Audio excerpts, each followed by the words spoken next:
Ok.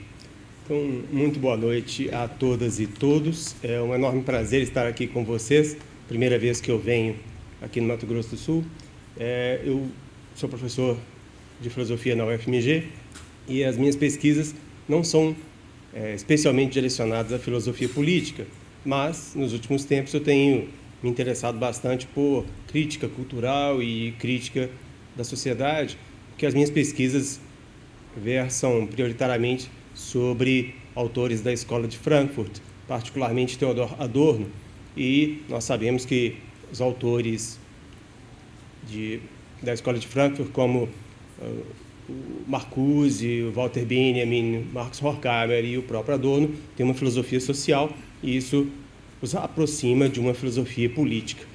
E por isso, então, eu me dispus, a aceitar o convite generoso feito pela Marta para estar aqui, convite que muito me agrada e que eu agradeço vivamente. E sei que é sempre muito trabalhoso e problemático organizar esses eventos, de modo que eu dou os parabéns a ela por essa iniciativa, espero que continue. Esse é o primeiro encontro, não é isso?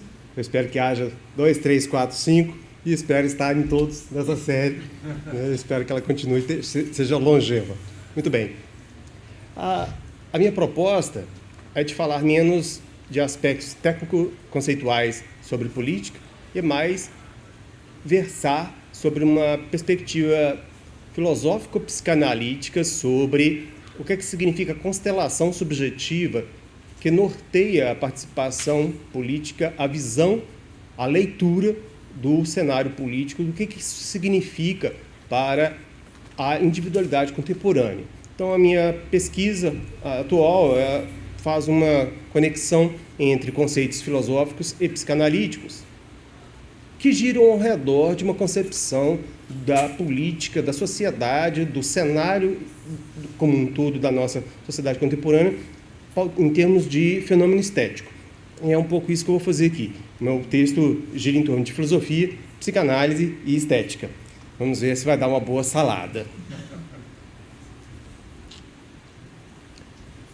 A análise da esfera política pode se dar de um ponto de vista imanente, correlacionando atores e instituições políticas, abrangendo ou não a percepção pública de tais atuações, ou pode envolver outros planos, como a economia, a religião, a cultura de massa, as concepções morais, etc.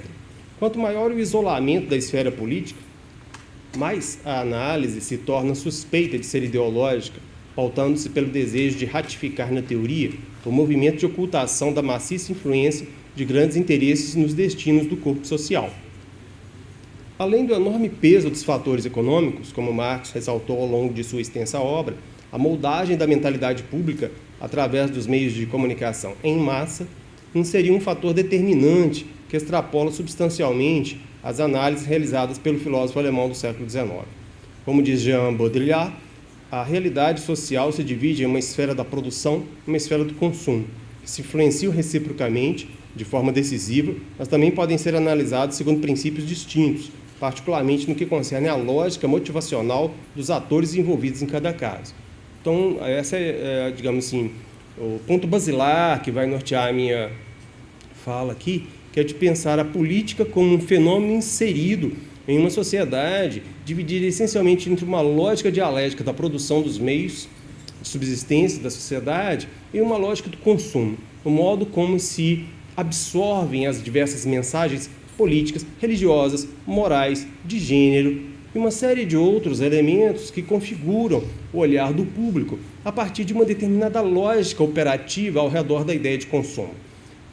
A minha ideia é de pautar a percepção da política como um fenômeno intrinsecamente ligado à dinâmica, à lógica motivacional própria do consumo no âmbito de uma sociedade de massas. É necessário, então, definir o que significa este indivíduo nucleado nessa dinâmica de absorção dos bens culturais em geral, que envolve notícias, como eu vou falar daqui a pouco, envolve notícias, imagens da realidade, bens culturais propriamente ditos e bens físicos, como calças jeans, tênis, etc. A ideia é de tentar pautar a percepção da política neste horizonte de uma múltipla possibilidade de acesso à cultura como bens a serem consumidos.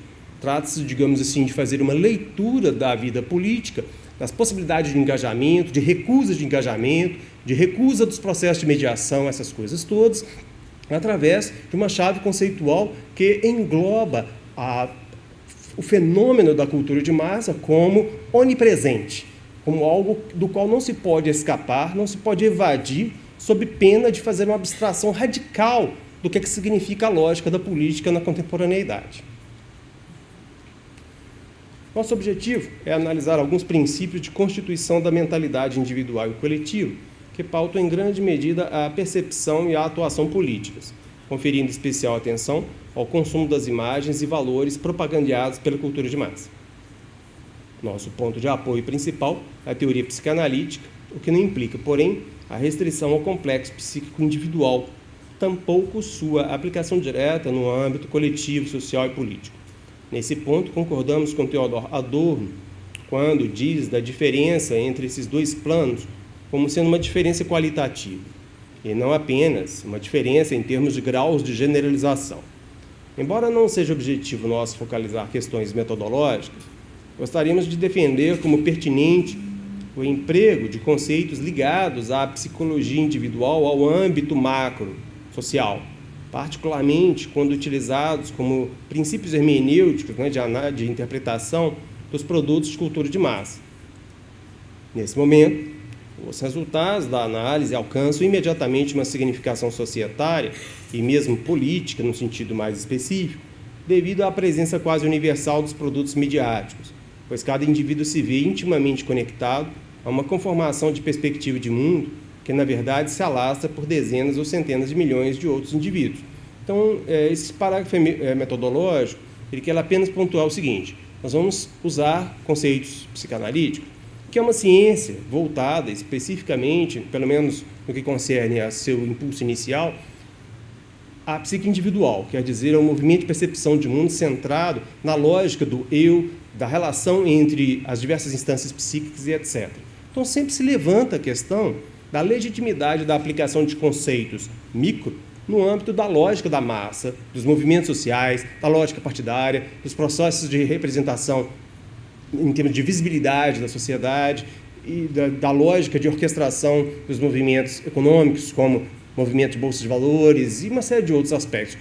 Então, essa problemática, digamos, eu não vou tratar aqui em termos de questionamento metodológico, mas eu gostaria de pautar um objeto que é interessante para fazer a confluência, em termos de metodologia, do que significa a aplicação de conceitos individuais, psíquicos, para entender a lógica motivacional das massas.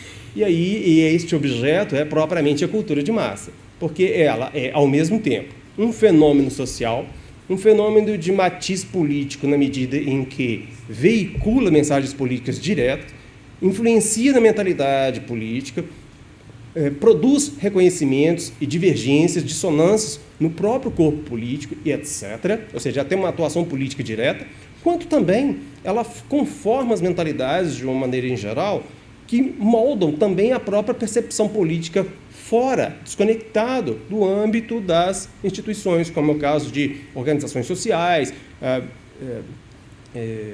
determinadas comunidades de base, sindicatos, atuações de sindicatos, uma série de outras formas de atuação política que não estejam imediatamente conectadas ao peso que esses meios de comunicação têm em termos de sua interferência nesses processos institucionais da política.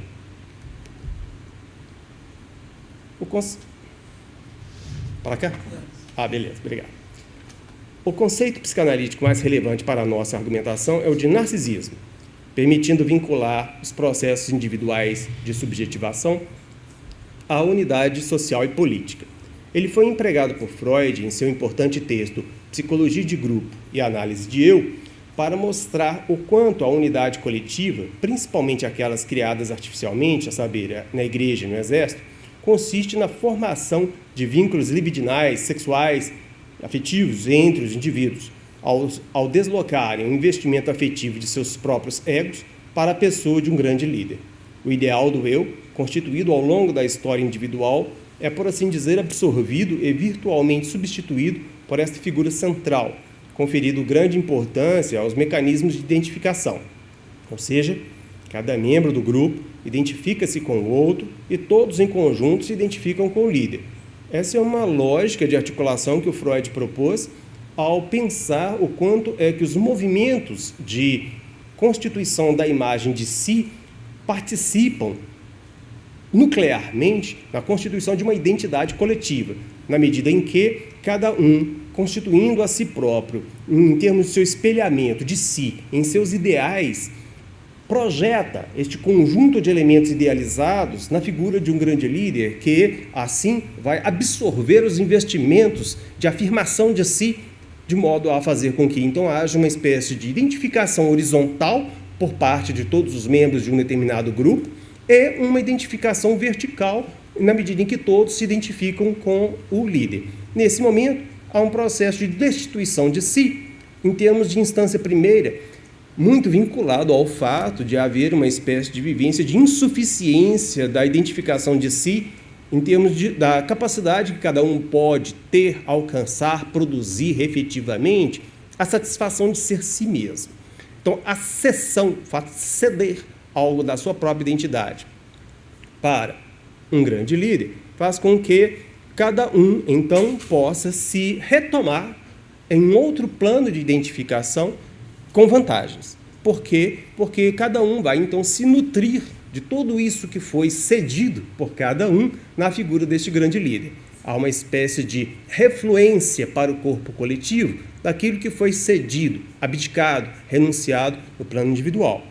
Essa é a teoria clássica freudiana que foi muito concebida em função da resposta que ele deu a Gustave Le Bon, que escreveu um texto muito famoso, Psicologia das Multidões, que é muito interessante e que pauta muito da discussão freudiana, mas que, segundo Freud, não contém princípios dinâmicos, explicativos da força de coesão do grupo.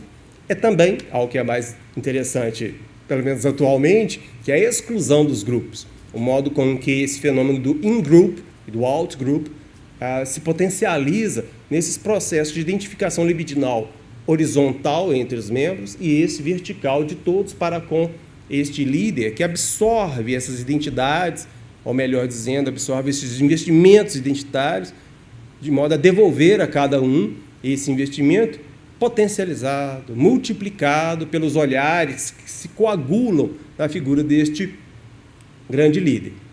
A ideia é que este modelo, já há algum tempo, na sociedade massificada, e como está no título da minha apresentação, atomizada, já não é preponderante, pelo menos para explicar uma grande parte dos fenômenos de crise de representação política. Daí a ideia, como está no meu título, de um neonarcisismo. Neste cenário, importa ressaltar o caráter simbólico, historicamente constituído, dos nexos produtores de identificação, pois nas figuras dos líderes converge grande parte dos investimentos afetivos anteriormente direcionados ao pai e à mãe. Por mais que a mentalidade de grupo implique alienação das consciências, isto se dá, alienação e perda, nesse sentido, isto se dá no mesmo movimento que permite à subjetividade se afirmar, ganhar-se pelos processos reflexivos de identidade e diferença. Naturalmente, toda a demarche, quer dizer, a marcha do processo, movimento, pensamento crítico, pode ser absorvida por uma integração social maciça. Mas, por outro lado, este núcleo de identificação societária é capaz de fornecer os elementos que tornam possível não apenas a individualidade, mas também a percepção de sua unicidade, seu caráter único. Então, essa lógica operatória da absorção dos complexos identificatórios, dos ideais de eu dos indivíduos por um núcleo de identificação na figura de Jesus, do Papa, do Rei, etc., isso produz, ao mesmo tempo, essa alienação que nós já estamos acostumados a criticar, mas, ao mesmo tempo, permite uma espécie de substância do próprio eu, porque demarca o espaço da identidade e diferença em que existe sempre uma tensão simbólica daquilo que de mim é lastreado, garantido, fundado na figura do sacerdote, do rei, do protetor do povo, etc.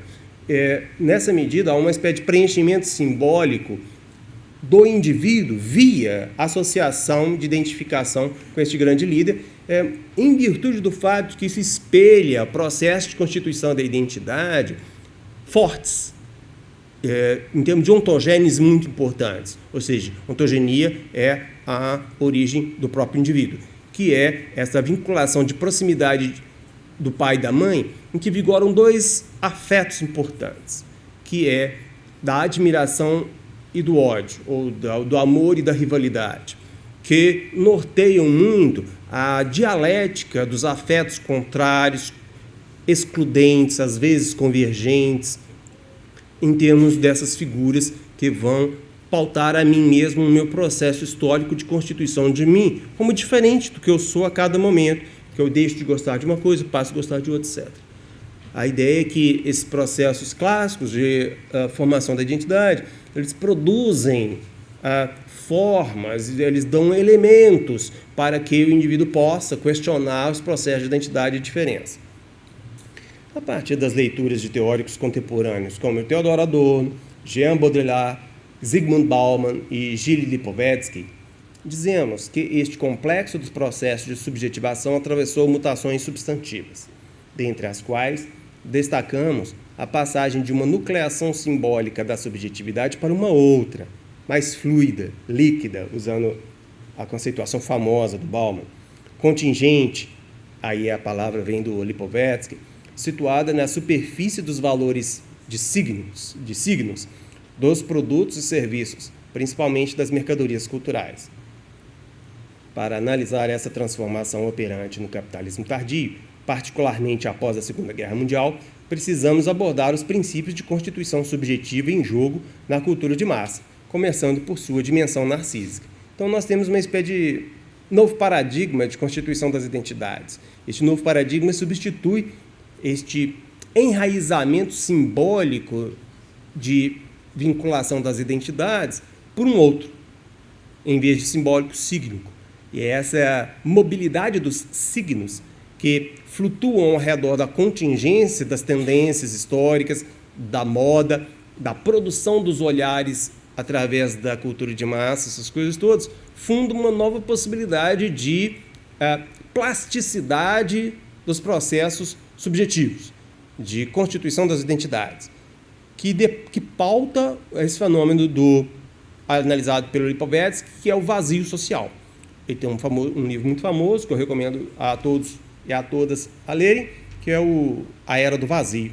O vazio aí significa propriamente esse descarnamento, esvaziamento do complexo de valoração social da sua própria identidade. O narcisismo contemporâneo, ao contrário do narcisismo clássico estudado por Freud, é epidérmico, ou seja, superficial, impulsionado pelo entrelaçamento vertiginoso de múltiplas fontes de estimulação. Ao contrário do narcisismo moderno e clássico, não se trata de uma ultrapassagem da pequenez do indivíduo pela identificação a um ideal coletivamente cultivado, simbolicamente constituído na sedimentação das vivências societárias. Hoje, o narcisismo se dá sem a nucleação de uma imagem suficientemente forte para agregar o investimento subjetivo e, assim, realizá-lo e negá-lo ideologicamente. A ideia é que não tem muito espaço para ideologias mais. Nós estamos já acostumados a falar, já há algum tempo, de uma sociedade pós-ideológica. Mas a ideia é que, mesmo assim, se trata de uma sociedade ideológica. Aí é esse um dos impasses de pensar uma sociedade cínica, sem medo de dizer a que veio. Essa imbricação da verdade, da subjetivação e da mentira da transcendência cósmico-coletiva, que é do narcisismo clássico, os processos de identificação nucleados ao redor de uma identificação única, cede lugar à horizontalidade dos nexos parciais, que esvaziam o eu pela saturação de vínculos sígnicos, manipuláveis ao redor de tendências sociais deshistoricizadas. Então, uma coisa que o Bauman e o que o Lipovetsky falam é que a perda da nucleação subjetiva, o esvaziamento social, não se dá por déficit, por ausência, por vacuidade de substância social, mas sim por uma multiplicidade, por saturação. Então, nós temos um déficit social por saturação. Essa é a ideia. A liberdade conquistada no plano das produções massificadas se dá essencialmente por via negativa, por desconexão com grandes narrativas de valor, de revolução, de contraposição de verdade, falsidade e ideologia. Tal desconexão, porém, deriva da positividade insistente com que cada uma e cada um se afirma na posse, na fala, no posicionamento diário e cotidiano de objetos, palavras, ações, posturas, etc. Então, a ideia de o indivíduo se esvazia dentro de uma lógica de afirmação múltipla de si na horizontalidade dos possíveis nexos com a sociedade, em que cada um consome, compra formas epidérmicas, superficiais, cígnicas, ao sabor da moda, de se vinculação com a sociedade e, portanto, de afirmação de si. Toda a realidade social, em sentido estrito, se pulveriza, se liquefaz pela moagem subjetiva dos valores. Os valores são moídos. Não se trata, como diz Lipovetsky, de uma despolitização como negação do espaço público, enquanto uma realidade primeira. Isso aí, tanto o Bauman quanto o Lipovetsky insistem, né? E eu acho essa ideia interessante, ela é importante. Mas pela equalização de todos os fatos e valores como fontes de interesse. Quanto mais solicitado e investido, mais o sujeito se dissuade, se desconvence do sentido e valor da ultrapassagem da negatividade do mundo como via de instauração de si. Esse é o ponto fundamental, que é isso, que o quê?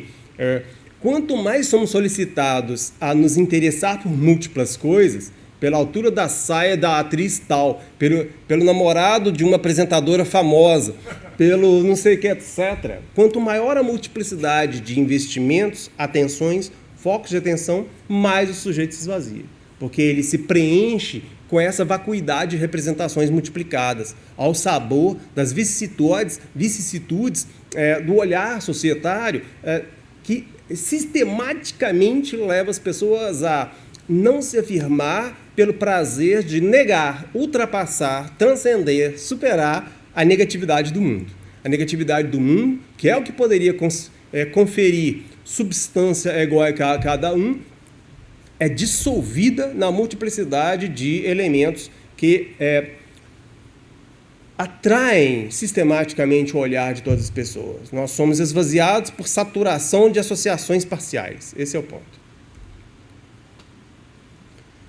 O fundamento simbólico da subjetividade é deslocado pela fluidez das associações cígnicas, mas não é apenas suprimido. Esse é um ponto que eu gosto de enfatizar, ao contrário aí do Baudrillard, do Bauman e do Lipovetsky, porque a tendência deles não é tão muito psicanalítica, e aí é uma contribuição minha, né? Um olhar crítico a essa perspectiva deles, que eu acho interessante, eu acho que ela precisa ser só complementada. Não há como se dizer de qualquer plano subjetivo desprovido de sedimentação simbólica, pois dela provém a energia psíquica a ser descarregada incessantemente no fluxo das imagens, objetos e mensagens midiáticas.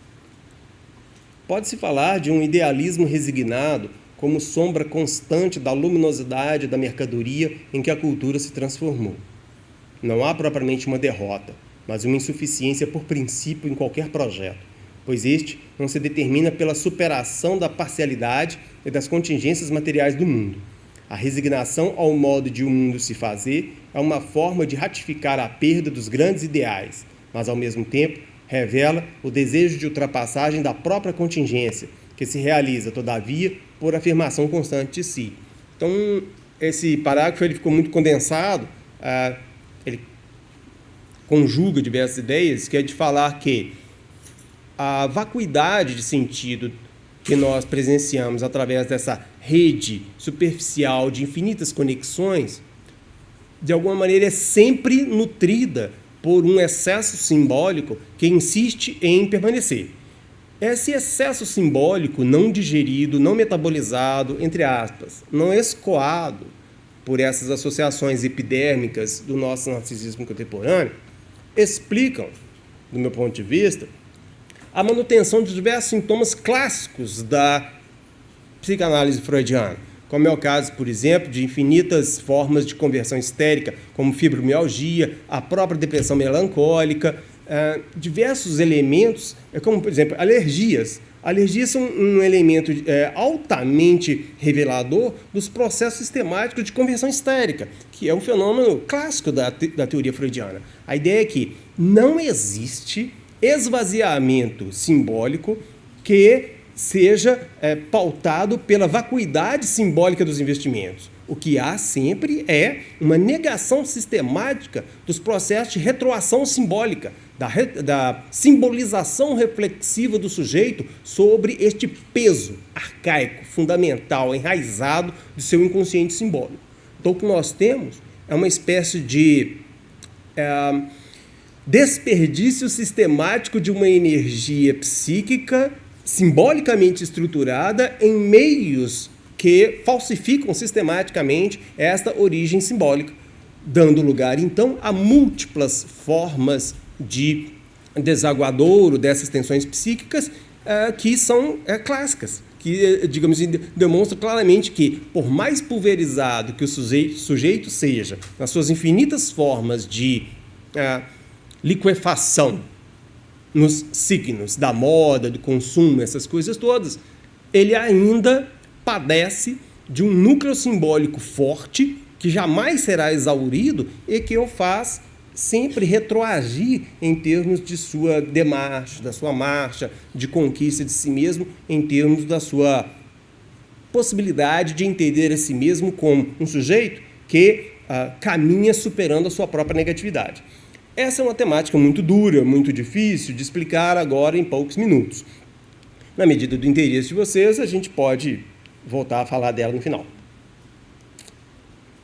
Em vez de a subjetividade querer se conhecer, o que envolve um investimento dirigido a um objeto com a sua opacidade própria, ou não transparência, quer se fazer na multiplicidade de objetos dóceis, como suportes de significações socialmente estabelecidas.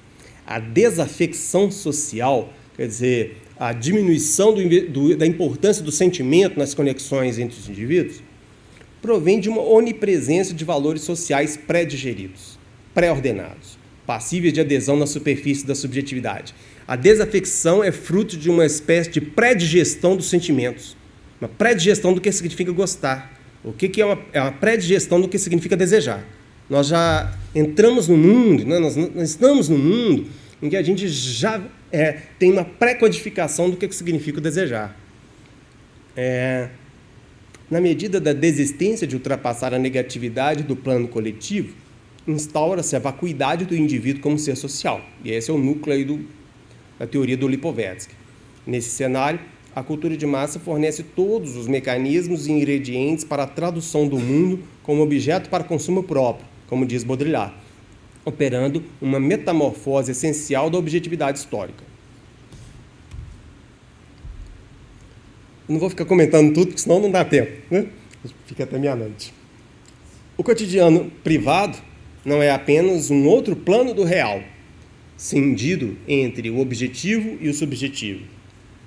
Mas esse cotidiano privado é um sistema de interpretação que atualiza constantemente toda a mensagem sob a ótica da idealidade esvaziada do sujeito.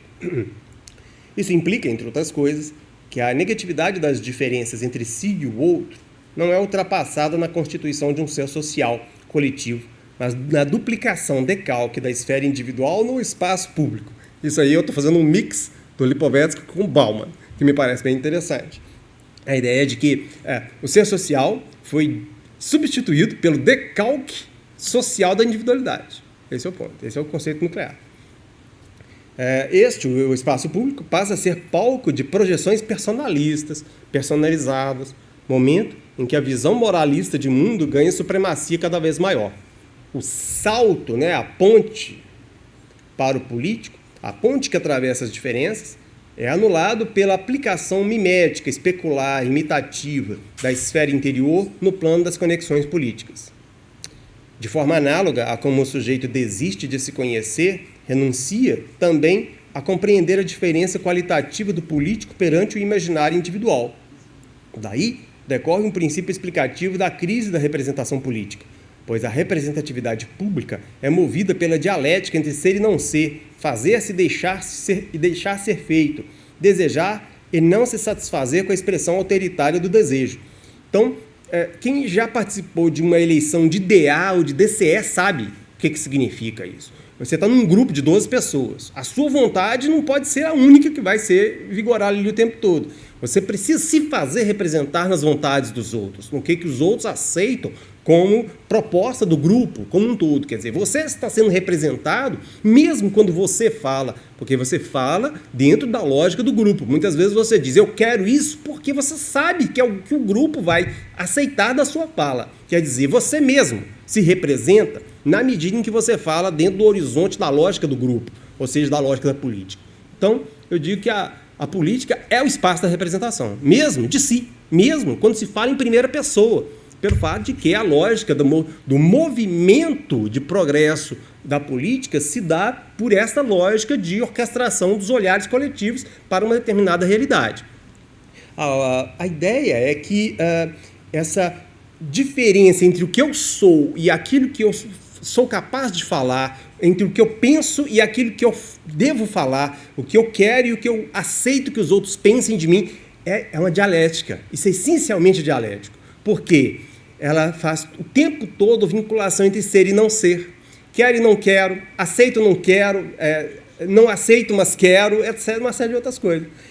Então, a esfera da representação política é a da lógica da construção das mediações que superam incessantemente a negatividade inerente aos processos de identificação do indivíduo e do grupo e vice-versa, constituindo uma lógica identitária que não é pautada nem pela lógica imediata do sujeito que fala, nem por aquele outro que eu sou obrigado a ouvir, mas sim pelas bridges, pelas pontes sistematicamente feitas segundo essa lógica. Mas, segundo essa lógica do neonarcisismo contemporâneo, a tensão dialética entre ser e não ser, ela tende sistematicamente a ser removida, deslocada, recalcada por outra lógica, que é essa das associações que decalcam a lógica individual no âmbito societário, que dá espaço, então, para o moralismo. O conceito mais propício para qualificar essa mutação do mundo para consumo cotidiano é da pornografia. Aí é uma contribuição minha. A cultura de massa é uma pornografia da objetividade, praticando um desnudamento sob medida para excitar e estimular projeções de ímpetos, impulsos, censuras e receios que valem por sua parcialidade, por sua lógica não discursiva, não metabolizado por alguma racionalidade, ou seja, por algum critério extrínseco. O recorte do mundo não se dá sob a égide do desejo de reconstruí-lo, desvelando uma verdade subjacente à totalidade empírica. Não corresponde a um ímpeto analítico, mas de composição de parcialidades com direito próprio. O neonarcisismo oferecido pela cultura de massa coloca as subjetividades orbitando ao redor de mensagens ao mesmo tempo mais subjetivas e menos subjetivas. Essa é uma ideia muito interessante, assim, que não é 100% minha, né? É uma elaboração minha de todos esses 4 autores aí que eu citei no início. Que é uma coisa interessante, assim, por que ela é mais e menos? Então, eu até coloquei em itálico aí. Ela é mais subjetiva na medida de seu glamour técnico, adensando a percepção miticamente constituída de sustentáculos de um poder emanado, místico, consubstanciando todo o valor e mérito de uma civilização empenhada na luta contra as limitações naturais. Então, tudo que nós consumimos, desde a musiquinha que sai do seu rádio até aquele mega filme e videogame, ele é hiper subjetivado. Ele tem um plus, um excesso, uma hipérbole de subjetivação. Ele tem sempre algo a mais do que nossa potencialidade de seres subjetivos poderia se realizar. Só que ela é menos subjetiva também. Esse é o outro lado. Ela é menos subjetiva, é esse núcleo de imagens, devido ao déficit por princípio de reflexividade simbólica, de questionamento do seu sentido, ou seja, de suas vias de ultrapassagem de contradições. Então, ela é mais subjetiva devido ao seu glamour, pela sua articulação técnica das múltiplas possibilidades epidérmicas de o sujeito se ver lá. Um super-herói, uma super-mulher, excesso de sexualidade, excesso de teor afetivo familiar, uma série de outras coisas. Mas isso tudo é menos subjetivo, porque é carente, por princípio, de princípios reflexivos acerca do que constitui seu sentido. A pornografia midiática consiste nessa suplantação da negatividade do saber, com toda a lógica de seu caráter mediador para os seus desejos, por meio de suplantação, né, por meio de uma hipersubjetivação desprovida de consciência interrogativa, que é mais ou menos um resumo do que eu falei antes. A Sociedade do Espetáculo, né, que foi muito estudada pelo Guy Debord, no seu livro muito famoso, que é Excepcional, é também a da Sociedade da Exposição Continuada, da obscenidade denegada, quando o valor de exposição das obras submete-se à lógica do rebatimento especular dos valores íntimos no plano público-político.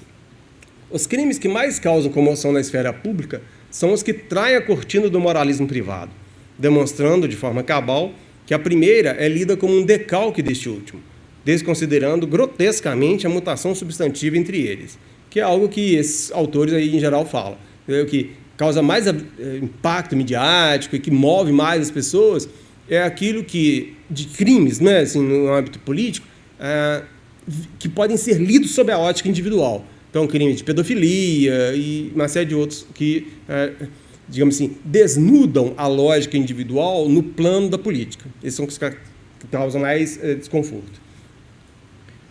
Como diz Zygmunt Bauman, quando agem coletivamente, os indivíduos agregam-se como seres isolados e não como partes constituintes de uma totalidade social. Isso implica, entre outras coisas, o fato de os indivíduos serem cada vez mais passíveis de mobilização apenas em virtude de pautas negativas, destrutivas, pois pautas construtivas dependem de uma substância crítico-reflexiva a que o narcisismo contemporâneo não mais responde. A hostilidade a determinados grupos, minorias sociais e identidade de gênero, bem como imigrantes, tal como se viu com toda a força no horizonte do nazifascismo, torna-se agora a regra.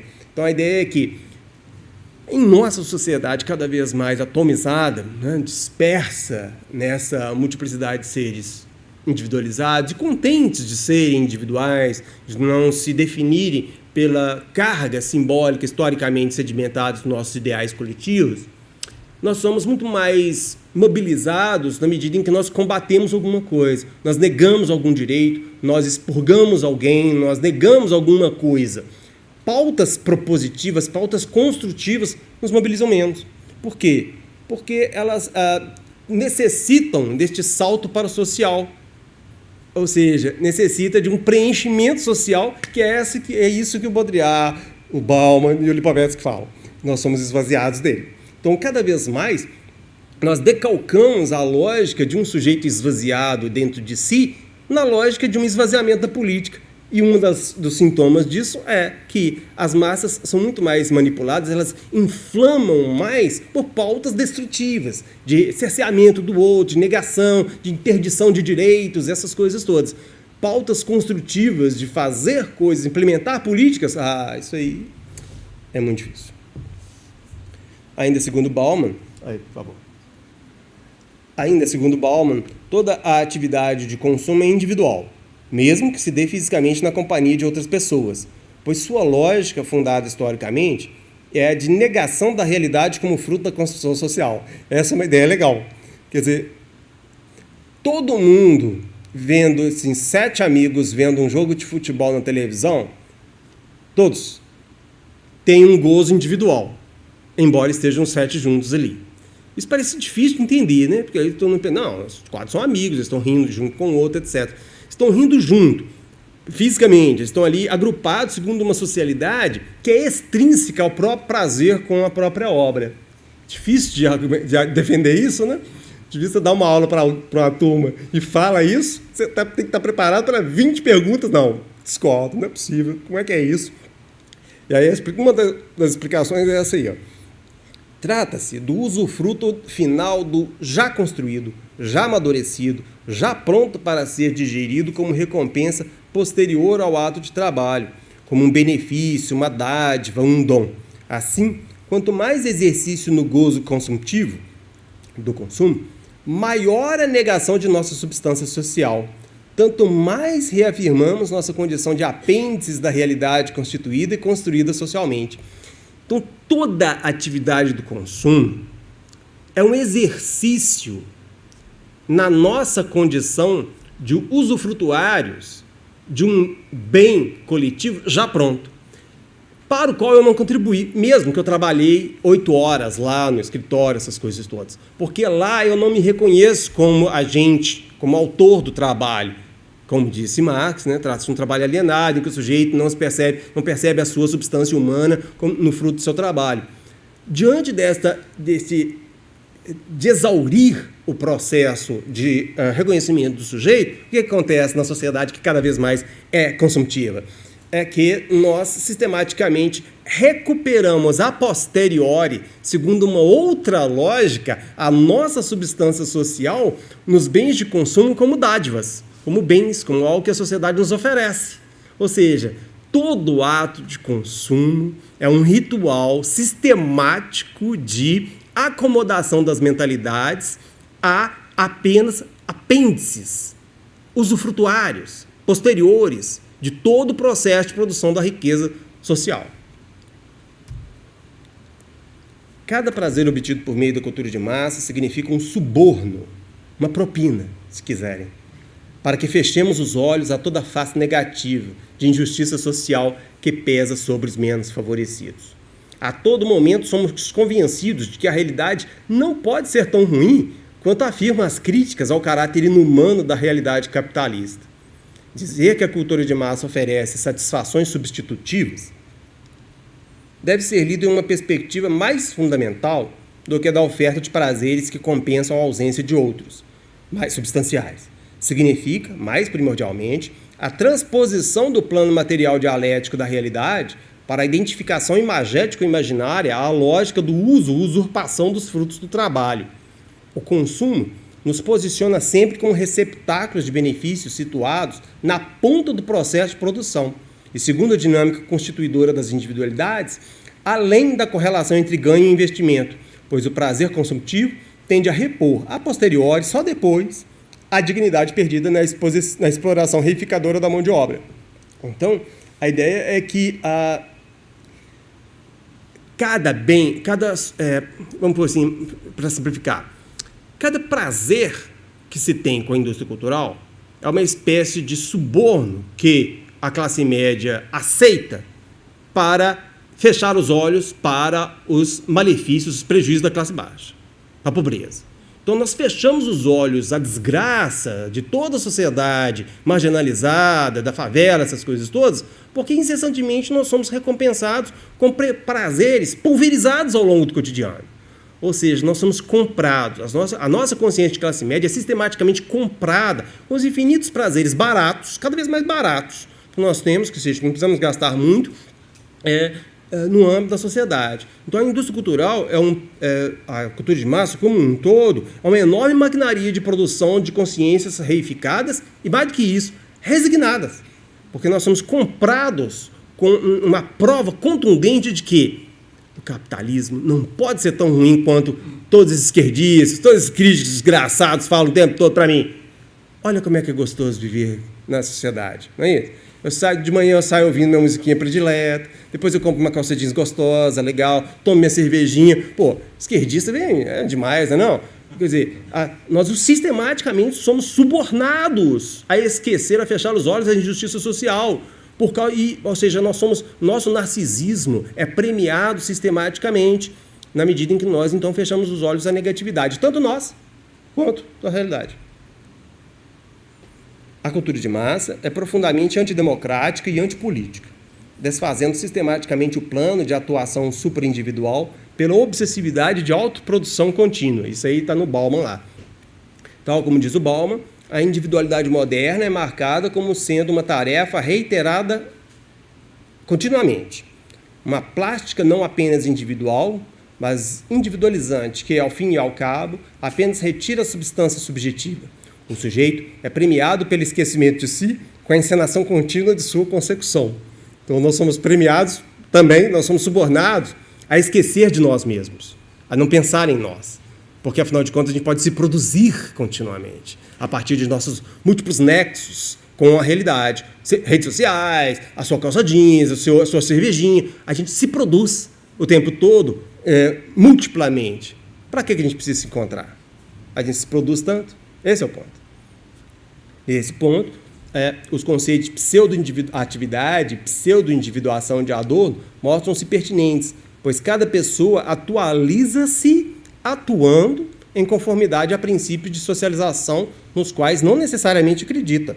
A própria prática, a compra e exercício de certos valores é que deve gerar a suficiente convicção de sua validade. Trata-se de um mecanismo exógeno de transplantação da mobilidade social para a identidade subjetiva, por um lado, e de refração, quebra, do peso histórico coletivo para a fluidez das valorações íntimas e arbitrárias por outros. Então ninguém precisa estar convencido de nada sobre si mesmo para comprar um tênis Nike, uma calça Elos, etc.